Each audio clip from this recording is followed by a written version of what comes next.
Hello friends, I am Subhash Chandra and I welcome you all in my YouTube channel Abexian in Teaching।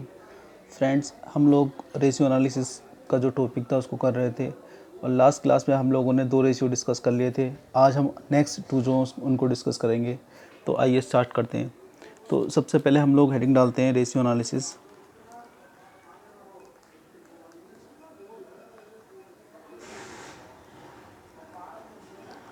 Ratio analysis के types हम लोग देख रहे थे। तो इसके 4 टाइप्स थे। नंबर फर्स्ट था लिक्विडिटी रेशियो,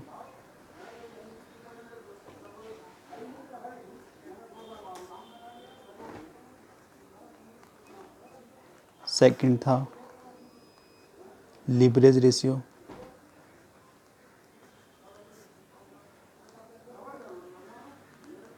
इसी का एक नाम और होता है सोल्वेंसी रेशियो बोलते हैं उसको।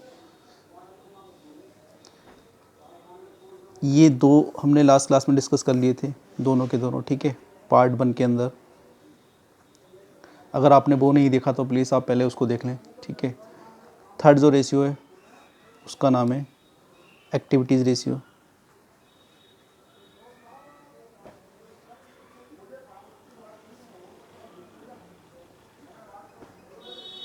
या इसका एक नाम और है, उसको बोलते हैं टर्नओवर रेशियो।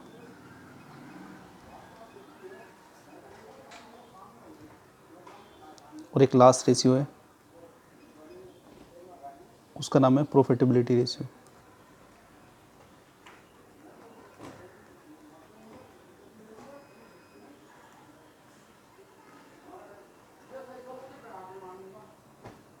ये 2 हमने पार्ट 1 में डिस्कस कर लिए थे, लिक्विडिटी रेशियो और लीवरेज रेशियो। आज की क्लास में हम लोग देखेंगे, इतना पार्ट हमने जो कंप्लीट कर लिया था। आज की क्लास में हम लोग देखेंगे एक्टिविटीज़ रेशियो, प्रॉफिटेबिलिटी रेशियो। तो आइए स्टार्ट करते हैं। सबसे पहले हम एक्टिविटी रेशियो, इसमें जो पहला फॉर्मूला होगा, पहला रेशियो जो होगा हमारा, उसका नाम होगा inventory turnover ratio.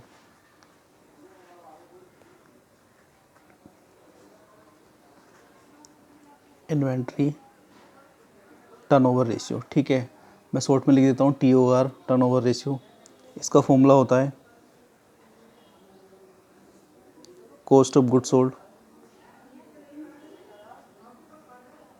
Cost of goods sold को मैं शॉर्ट में लिखूंगा COGS, cost of goods sold, और अपॉन में आएगा इसके average stock.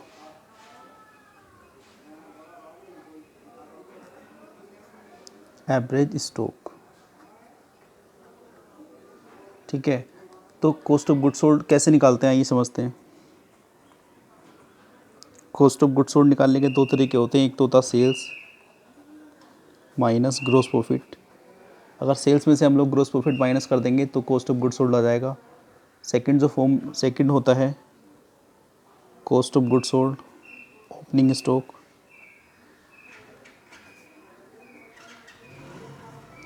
Plus purchase plus direct expenses minus closing stock. तो ये 2 तरीके होते हैं इसको निकालने के। कॉस्ट ऑफ गुड्स सोल्ड अगर निकालना हो तो 2 तरीके से हम इसको निकाल सकते हैं, ठीक है। अब यहाँ पे एवरेज स्टॉक का मतलब होता है ओपनिंग स्टॉक। एवरेज स्टॉक अगर निकालना हो तो वो कैसे निकलेगा, opening stock plus closing stock, उसको डिवाइड कर देंगे 2 से। तो इस तरीके से हम क्या निकाल लेते हैं, एवरेज स्टॉक निकाल लेते हैं, ठीक है।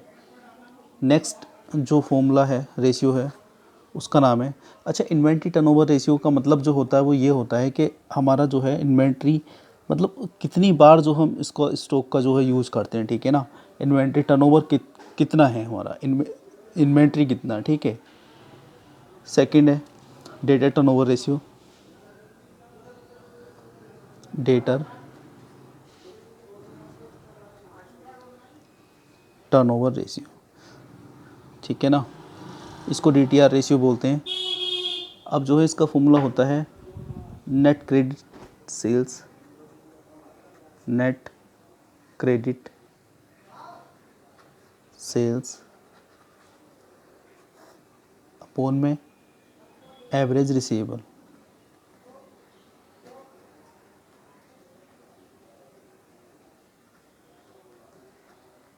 ठीक है ना। अब डेटर डेटर कौन लोग होते हैं? डेटर वो लोग होते हैं जो कंपनी जो इन लोगों को उधारी में सामान देती है ना, उधार में क्रेडिट में सेल करती है, ठीक है, उनसे जो कंपनी को पैसा लेना होता है कुछ टाइम के बाद, मतलब कंपनी के पैसे इन लोगों के ऊपर ड्यू होते हैं, ठीक है, इन लोगों को पैसे देने होते हैं कंपनी को। अब नेट क्रेडिट सेल्स तो लिख देंगे ऊपर जितने की हमने उधारी बिक्री की है, उधार बिक्री की है। और एवरेज रिसीवेबल, अब रिसीवेबल में दो चीज़ें आती हैं, ध्यान रखना हमेशा। रिसीवेबल में दो चीज़ें आती हैं, ठीक है, एक तो आता है बी आर डेटर और एक बी आर, ये दोनों के दोनों किस में आते हैं? ये दोनों के दोनों आते हैं रिसीवेबल में, ठीक है ना, ये ध्यान रखना। रिसीवेबल में दो चीज़ें आती हैं। तो ये डी टी आर का फॉर्मूला हो गया। इसका मतलब ये हुआ है कि जो हम मतलब जो उधार में सामान देते हैं हम लोग, मतलब हमारे डेटर का जो है मतलब उनकी फ्रीक्वेंसी क्या है, ठीक है ना। फ्रीक्वेंसी का मतलब यहाँ पे है कि जो उनसे उधार सामान जिन्होंने उधार सामान लिया है वो लोग कितने टाइम में, मतलब ठीक है, उनका एवरेज क्या है एक तरीके से वो, ठीक। वो नंबर थर्ड है हमारा। नंबर थर्ड लिखेंगे average collection period. Average collection period, ठीक है। एवरेज कलेक्शन पीरियड का मतलब होता है जो उधारी में सामान दिया है उनसे, मतलब हम लोग जो है कितनी बार, मतलब कितने दिन लग जाते हैं, ठीक है, इसमें हम डिस्कस करते हैं कितनी बार, ठीक। और यहाँ पे कितने दिन में हमसे लगभग उनसे जो है पैसा मिल जाता है। तो एवरेज कलेक्शन पीरियड का जो होता है एवरेज रिसीवेबल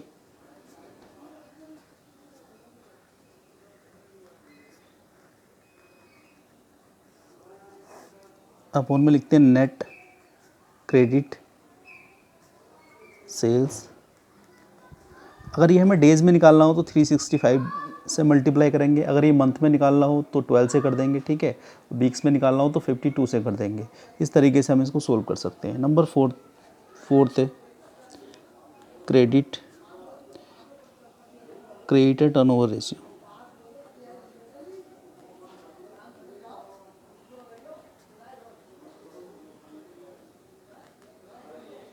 ठीक है।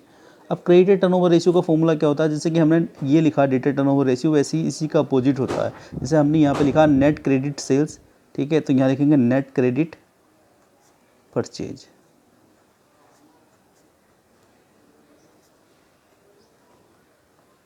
उसके अपॉन में लिखेंगे एवरेज, यहाँ लिखा था रिसीवेबल तो यहाँ हो जाएगा एवरेज पेबल,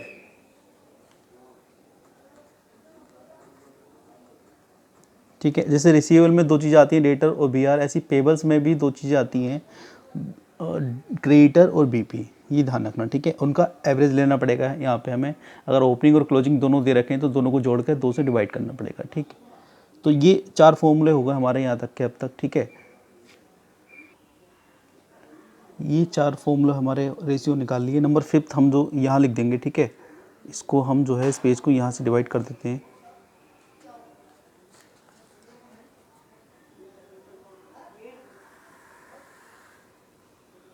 और यहाँ नंबर 5 लिख लेंगे। 4 के बाद यहाँ से नंबर 5, ठीक है। और उसका नाम है, जैसे कि हमने यहाँ लिखा ना एवरेज कलेक्शन पीरियड, अब निकालेंगे एवरेज पेमेंट पीरियड।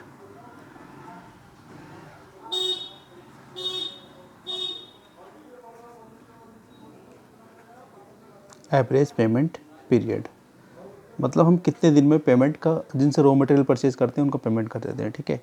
अब इसका जो रेशियो का फॉर्मूला होगा वो होगा एवरेज, इसका अपोजिट कर देंगे, लिखेंगे एवरेज पेबल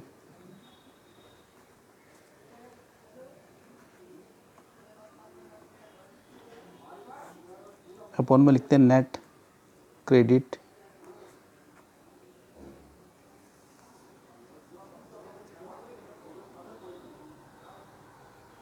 परचेज। अगर ये डेज़ में निकालना हो तो 365 से क्या कर देंगे हम, मल्टीप्लाई कर देंगे, ठीक है। तो ये हो गया हमारा नंबर 5। अब नंबर 6 देखते हैं। नंबर 6 में क्या आएगा? नंबर 6 में आएगा फिक्स्ड एसेट्स टर्नओवर रेशियो, ठीक है। इसका फॉर्मूला होता है cost of good sold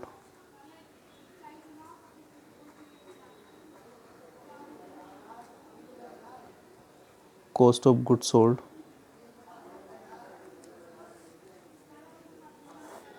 upon में आएगा नेट फिक्स्ड एसेट्स, जितनी फिक्स्ड एसेट्स दे रखी होंगी उससे हम लोग क्या करेंगे, इसको डिवाइड कर देंगे, ठीक है। और एक लास्ट और है इसमें देख लेते हैं, उसका नाम है working capital turnover ratio.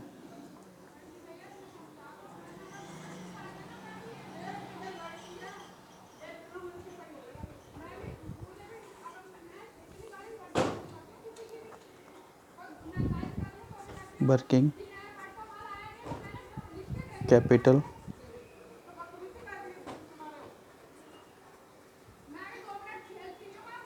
Capital turnover ratio, ठीक है। अब इसका फॉर्मूला होगा कॉस्ट ऑफ गुड सोल्ड, इसका हो जाएगा cost of good sold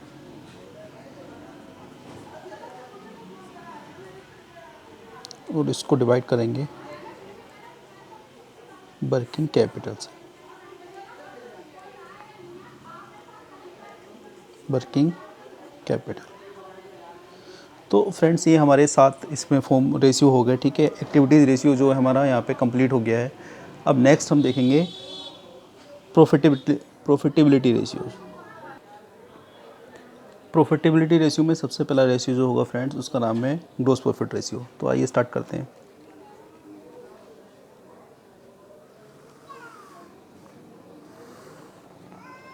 number first करके यहाँ लिखेंगे gross profit ratio. Gross profit को फ्रेंड्स मैं शॉर्ट में जीपी लिख देता हूँ, और इसका जो फॉर्मूला होगा ग्रॉस प्रॉफिट अपॉन में सेल्स मल्टीप्लाई बाय 100, ठीक है। ये इसका जो है फॉर्मूला होगा, ठीक। अब ग्रॉस प्रॉफिट कैसे निकालते हैं, हमने देखा था जैसे कि ग्रॉस प्रॉफिट जो हम इस वाले फॉर्मूले से भी निकाल सकते हैं, ठीक है ना। ग्रॉस प्रॉफिट निकालना हो तो कैसे निकलेगा, sales minus cost of good sold कर देंगे तो ग्रॉस प्रॉफिट निकल के आ जाएगा, ठीक है। अब नेक्स्ट जो होगा दूसरा फॉर्मूला, उसका नाम है net profit ratio. Net profit ratio, ये रेशियो जो नेट प्रॉफिट पे बेस होता है, ठीक है ना। अब नेट प्रॉफिट यहाँ लिखेंगे, net profit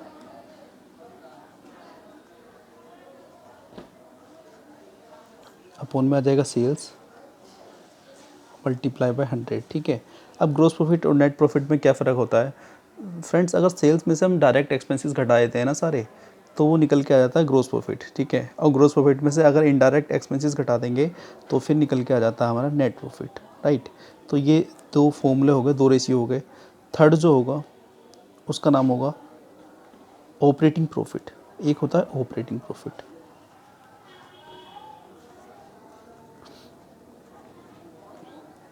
operating profit ratio, इसका होगा operating profit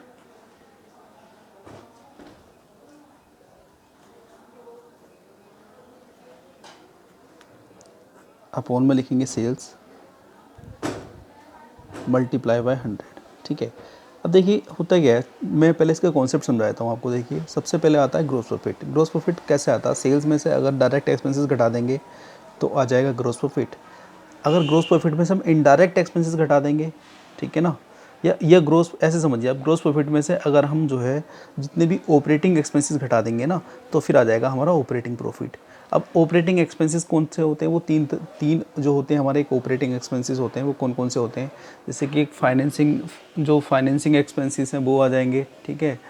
office and administration के एक्सपेंसेस आ जाएंगे, और सेलिंग एंड डिस्ट्रीब्यूशन के एक्सपेंसेस आ जाएंगे, ठीक है। वो तीनों का अगर टोटल कर देंगे तो वो आता है ऑपरेटिंग एक्सपेंसेस। तो एक बार दोबारा समझ लीजिए, सेल्स में से अगर हमने माइनस करें डायरेक्ट एक्सपेंसेस, ठीक है। डायरेक्ट और इनडायरेक्ट में थोड़ा सा फ़र्क होता है। वो डिफरेंस क्या होता है, देखिए डायरेक्ट एक्सपेंसेस वो होते हैं जो भी सारे जितने मैन्युफैक्चरिंग से रिगार्डिंग होते हैं, ठीक है ना। जैसे कि अगर रॉ मटेरियल परचेज करके लेकर आए आप, तो उससे रॉ मटेरियल परचेज करने से लेके फिनिश प्रोडक्ट बनाने तक के जो जितने भी खर्चे होंगे, चलिए आइए मैं इधर समझा देता हूँ। देखिए सेल्स होती है सबसे पहले, ठीक है ना। सेल्स में से अगर हमने जो जितने भी डायरेक्ट एक्सपेंसेस हैं ना, अगर उनको माइनस कर देंगे हम, ठीक है, निकल के जो आ जाएगा उसको बोलते हैं हम ग्रॉस प्रॉफिट। क्या बोलते हैं, ग्रॉस प्रॉफिट। इसमें से अगर हम ऑपरेटिंग एक्सपेंसेस माइनस कर देते हैं, अगर हमने ऑपरेटिंग एक्सपेंसेस जो है माइनस कर दिए हैं तो जो निकल के आएगा उसको बोलते हैं ऑपरेटिंग प्रॉफिट। ऑपरेटिंग प्रॉफिट, ठीक है। अगर ऑपरेटिंग प्रॉफिट में से हमने ऑपरेटिंग प्रॉफिट आ जाता फिर हमारा, ठीक है ना, तो ये बेसिकली हमारा जो है ऑपरेटिंग प्रॉफिट ऐसे निकाल लेते हैं हम लोग। नेक्स्ट जो होगा उसको देखते हैं, नंबर 4 करके लिख लेंगे, उसका नाम है ऑपरेटिंग रेशियो। Operating ratio.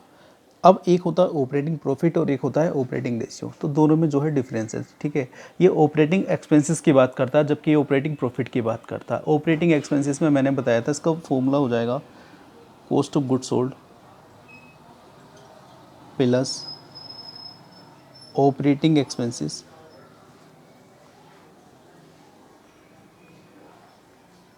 ठीक है, उसको डिवाइड करेंगे सेल्स से और इसको मल्टीप्लाई कर देंगे 100 से, ठीक। ये इसका जो है फॉर्मूला हो जाएगा, ठीक। ऑपरेटिंग रेशियो हो जाएगा ये। अब ऑपरेटिंग एक्सपेंसेस क्या होता है मैंने बता दिया। ऑपरेटिंग एक्सपेंसेस में आता है आपका 3 तरीके के, तो फाइनेंसिंग एक्सपेंसेस होते हैं और एक सेलिंग एंड डिस्ट्रीब्यूशन और एक होते हैं एडमिनिस्ट्रेशन एक्सपेंसेस, ठीक है। तो 3 तरीके के जो खर्चे होते हैं उनका टोटल कर देंगे तो ऑपरेटिंग एक्सपेंसेस उसको बोलते हैं, राइट। आइए आगे समझते हैं। आइए फ्रेंड्स नंबर 50 देखते हैं। नंबर 50 क्या है? नंबर 5 का नाम है रिटर्न ऑन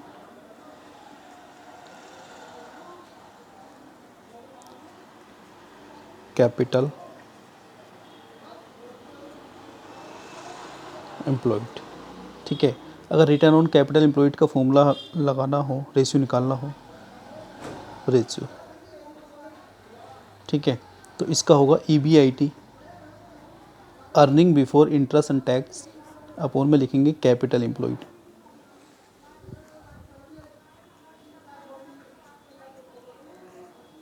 ठीक है।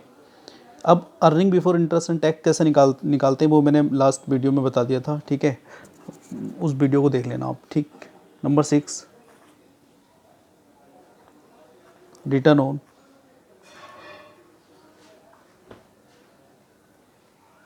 इक्विटी शेयर होल्डर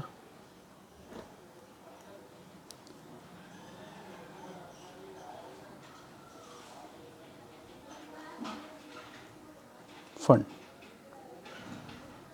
रेशियो, ठीक है। अगर हमें return on equity share holder fund ratio निकालना हो तो उसका फॉर्मूला हो जाएगा earning available for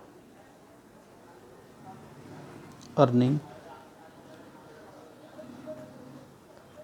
available for equity share holder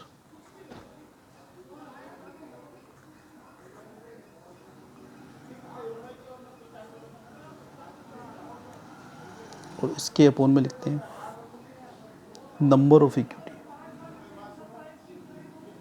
equity share holder fund, equity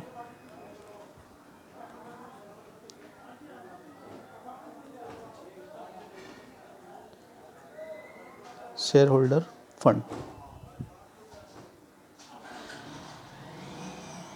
ठीक है। नंबर 7 क्या हो जाएगा?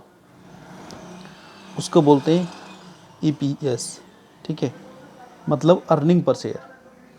अगर अर्निंग पर शेयर निकालना हो तो वो किस तरीके से निकालना होगा, ठीक है। तो अर्निंग पर शेयर निकालने का बहुत ही सिंपल तरीका है। अर्निंग पर शेयर निकालना हो तो सबसे पहले लिखेंगे इसको earning available for equity share holder, ठीक है, शॉर्ट में लिख दिया मैंने। और यहाँ लिखेंगे नंबर ऑफ इक्विटी शेयर, उसको डिवाइड कर देंगे नंबर ऑफ इक्विटी शेयर से, ठीक है। उसके बाद नंबर 8 करके लिखेंगे अर्निंग यील्ड रेशियो, ठीक है, इसको भी शॉर्ट में लिख देता हूँ मैं अर्निंग यील्ड रेशियो। इसका फॉर्मूला हो जाएगा EPS earning price earning per share, ठीक है, और यहाँ आ जाएगा मार्केट प्राइस पर शेयर, ठीक, मार्केट प्राइस पर शेयर। और यहाँ नंबर 9 करके लिखेंगे DPS, और DPS की फुल फॉर्म होती है डिविडेंड पर शेयर, ठीक है। या लिखेंगे डिविडेंड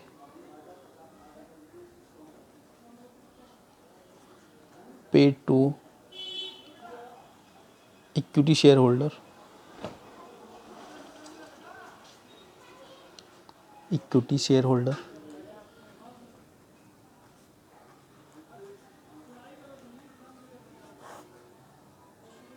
अपॉन में लिखेंगे नंबर ऑफ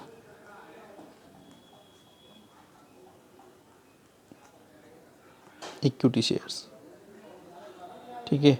उससे डिवाइड कर देंगे तो ये DPS निकल के आ जाता है। तो ये 9th हो गए। 10th